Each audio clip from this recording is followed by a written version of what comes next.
Et bah ça s'écharpe depuis que l'on sait que Léa est finaliste. Non mais elle a chanté faux de A à Z. A-t-elle vraiment chouravé la place de Sarah? Allez hop, c'est parti. Pour le débrief, parlons peu, parlons bien. Hier soir, c'était la première demi-finale de la Star Academy 2025. Sarah et Léa s'affrontaient. Pour savoir s'il y a une injustice, on va compter les points. On commence la soirée avec l'ouverture sur du Tina Turner. Léa semblait fragile, Sarah a été, oserais-je le dire, Simply the best. elles ont chanté toutes les deux avec un artiste reconnu. Léa avec Garou, ce n'était pas particulièrement faux, mais les émotions étaient préfabriquées. Sarah avec Lauryn, elle a été hypnotisante. Bref, elle a dead ça. Un enchaînement de surprises s'est inséré dans la soirée. chacune avec un candidat de la saison, une personne en lien avec la Starac et un artiste. J'ai retrouvé le caractère artificiel des émotions de Léa dans son duo avec Mélissa. Quant à son duo avec Vita, c'était archi faux. Elle a pas su trouver la bonne tonalité. Je soupçonne des difficultés provenant de la modification de Vita sur Comme si j'étais ma propre prisonnière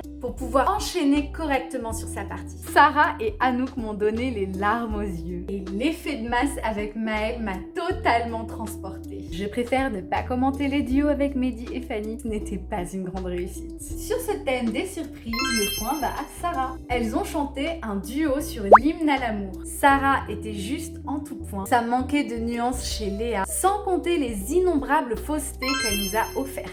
Chacune a pu avoir un grand solo. Léa sur du Maria Carey, comment dire? Je veux bien m'entendre qu'un Here comes along. Mais ce héros, je l'ai attendu pendant d'interminables minutes pour qu'il vienne me délivrer de ce supplice. Sarah sur du Johnny, c'était une reine. Et un trio avec Charlotte Cardin. La chanson de base va mieux à Sarah, mais il n'y avait rien de choquant côté Léa. Je vais être juste et ne vais attribuer de points à personne. Pas sûr que ça change grand chose. Jonathan a préparé un tableau chanté dansé sur Bang Bang. Sur le plan vocal, ça se valait. Concernant la danse, Léa avait davantage d'amplitude dans ses mouvements. Et maintenant, The Duo sur Tu es mon autre. Aka la chanson casse-gueule. Sarah s'est plantée une fois dans le rythme ou dans les paroles. Ça s'est vu. Léa a été fausse à certains moments, mais à d'autres, c'était très joli. Impossible pour moi de les partager. Et on en vient à leur dernière prestation sur Feel the Love Generation. Je n'ai rien de positif ou de négatif à dire pour l'une ou pour l'autre. Elles sont donc ex aequo. Conclusion, 5 points pour Sarah, 1 point pour Léa, 3 égalités. Le résultat est sans équivoque. Et toi là? Combien de points donnes-tu à chacune? Dis-le en commentaire et abonne-toi. Ciao ciao.